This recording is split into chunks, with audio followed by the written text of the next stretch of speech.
চ্যানেলে জুড়ে থাকার জন্য আপনি সাবস্ক্রাইবার বাটনে ক্লিক করুন। সাবস্ক্রাইবার বাটনে ক্লিক করার পর বেল আইকন আসবে, সেই বেল আইকনেও আপনি প্রতিনিয়ত সাইবার ক্রাইম বেড়ে চলেছে। ভারতবর্ষ তার ব্যতিক্রম নয়। উল্টে বলতে গেলে ভারতবর্ষে সাইবার ক্রাইমের এফেক্টটা অনেক বেশি এবং সেক্ষেত্রে প্রত্যেকটা মানুষের সাইবার ল জানা উচিত যে কীভাবে সে সাইবার ক্রাইমের প্রতিরোধ করবে। কারণ আপনারা জানেন যে ইগনোরেন্স টু ল নো এক্সকিউজ, মানে আইন না জানাটা কোনো আপনার পক্ষে বাঁচার উপায় নয়। সুতরাং আপনাকে আইনটা জানতে হবে। আমি এই ভিডিও সিরিজের মাধ্যমে একের পর এক ভিডিও বানাবো যাতে ভারতবর্ষের সাইবার আইনগুলো এতে কভার হয়। যেমন ভারতবর্ষের সাইবার আইন বলতে এই মুহূর্তে যেটা আছে সেটা হচ্ছে ইনফরমেশন টেকনোলজি অ্যাক্ট। ভারতবর্ষে আসে 2000 সালে এবং ইনফরমেশন টেকনোলজি অ্যাক্টের পর ইনফরমেশন টেকনোলজি অ্যামেন্ডমেন্ট অ্যাক্ট 2008 আসে, যেটা ইন অপারেশন 2009 থেকে, এবং তার পরবর্তীকালে 2017 পর্যন্ত ইনফরমেশন টেকনোলজি অ্যাক্টের অ্যামেন্ডমেন্ট হয়েছে। এবং এছাড়াও আরও বেশ কিছু আমাদের ভারতের তথ্য প্রযুক্তি আইন বা ইনফরমেশন টেকনোলজি অ্যাক্টের বাইরেও আরও বেশ কিছু আইন আছে যেগুলো সাইবার ক্রাইমের বা সাইবার ওয়ার্ল্ডের বা ভার্চুয়াল ওয়ার্ল্ডের ক্রাইমগুলোকে কভার করে এবং সেই ধরনের ক্রাইমের এগেনস্টে আপনাদের রিলিফ বা সুরাহা দেয়। এবং সেই আইনগুলো আমি সবিস্তারে বর্ণনা করব এবং আপনারা জুড়ে থাকবেন একের পর এক ছোটো ছোটো ভিডিওর মাধ্যমে, যাতে আপনারা কাজের সময় বা বিভিন্ন ক্ষেত্রে ভিডিওগুলো দেখতে পারেন। এবং মনে রাখবেন যে সাইবার ক্রাইম দিনের পর দিন বেড়ে চলাটার ক্ষেত্রে আপনার সাইবার ক্রাইমের সম্বন্ধে নলেজ রাখা খুব জরুরি।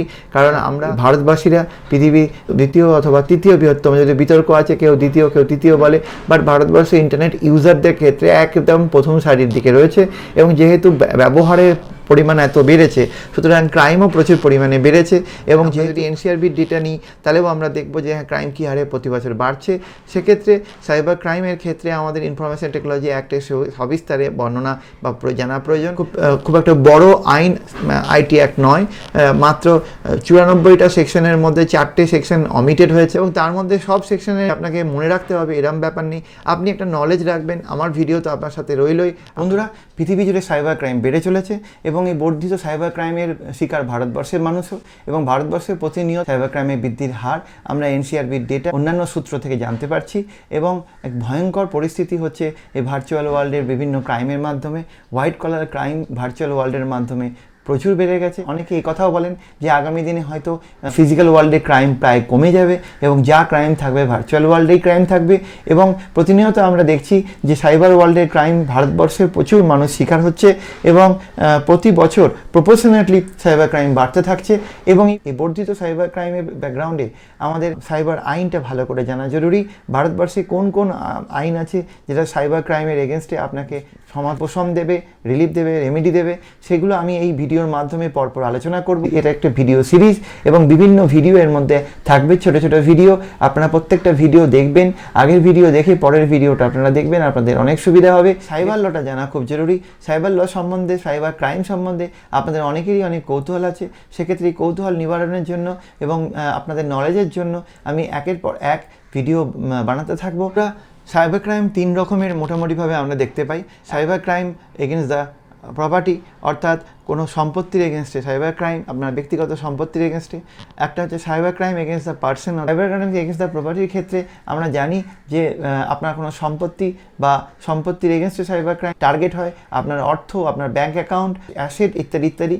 এবং 2 নম্বর হলো যে cyber crime against the person, অর্থাৎ একটা মানুষকে ব্যক্তিগতভাবে অ্যাটাক করা, পার্সোনাল ডেটা চুরি করা, তার প্রাইভেসি বিঘ্নিত করা, বিভিন্ন রকমের অবসিন মেটেরিয়াল, তার উপরে বিভিন্ন অবসিন মেটেরিয়াল স্প্রেড করা ইত্যাদি ইত্যাদি। এছাড়া ক্রাইম এগেনস্ট দ্য নেশন বলে একটা জিনিস আছে, অর্থাৎ আমরা যে সাইবার টেরোরিজমের কথা শুনতে পাই, এই সাইবার টেরোরিজমও কিন্তু এক ধরনের ক্রাইম। এগুলোকে আমরা বলি crime against the nation. So এই যে বিভিন্ন রকমের সাইবার ক্রাইম রয়েছে এবং দিনের পর দিন সাইবার ক্রাইম বেড়ে চলেছে। এই সাইবার ক্রাইম বেড়ে চলার জন্য আপনাদের সাইবার আইন জানা খুব জরুরি এবং এই সাইবার আইনের ব্যাপারটাই আমি এই ভিডিওর মাধ্যমে এক এক করে আলোচনা করব। এবং এই আইনে 94টা সেকশন, তার মধ্যে 4টি সেকশন অমিটেড। আমাদের 90টা সেকশন রয়েছে এই মুহূর্তে লাইভ এবং শিডিউল রয়েছে 4টে, তার মধ্যে 3rd এবং 4th শিডিউল অমিটেড। টোটাল আমাদের এখানে 14টা চ্যাপ্টার রয়েছে এবং এই চ্যাপ্টারে বিভিন্ন চ্যাপ্টারের আন্ডারে বিভিন্ন সেকশন রয়েছে এবং বিভিন্ন সেকশনগুলো বিভিন্ন সাইবার ইস্যুগুলোকে কভার করে। আপনারা আমার এই ভিডিও সিরিজটার সঙ্গে জুড়ে থাকবেন। আপনাদের কোনো সুবিধা অসুবিধা যা আছে আপনারা কমেন্ট বক্সে লিখবেন। আপনাদের ভালো লাগলে আপনারা লাইক করবেন এবং অন্যদের জন্য শেয়ার করবেন যারা এই ভিডিও সম্বন্ধে জানে না। আইটি একটা খুব পুরনো নয় এবং বিভিন্ন সেকশনের কিন্তু স্পেসিফিক জাজমেন্ট আমরা এখনও সব সেকশনের ক্ষেত্রে কিন্তু রুলিং বা জাজমেন্ট পাইনি। যেগুলো আমরা রুলিং বা জাজমেন্ট পেয়েছি আমার কাছে যেগুলো আছে সেগুলো আমি আপনাদেরকে প্রত্যেকটা সেকশনের রেসপেক্টে আলোচনা করার সময় সেগুলো শেয়ার করব। এই বিভিন্ন রকমের সাইবার ক্রাইমের ক্ষেত্রে কী আইন আছে এবং তাতে কত বছরের সাজা হয়, কত লক্ষ টাকা ফাইন হয় ইত্যাদি ইত্যাদি আমি আলোচনা করব। আমি এই চ্যাপ্টারগুলো এক এক করে আপনাদের কাছে বর্ণনা করব। সেকশনগুলো বুঝতে কোনো জায়গায় কোনো অসুবিধা হয় আপনারা কমেন্টে লিখবেন আমায়। আজকে পার্ট 1 এই পর্যন্ত।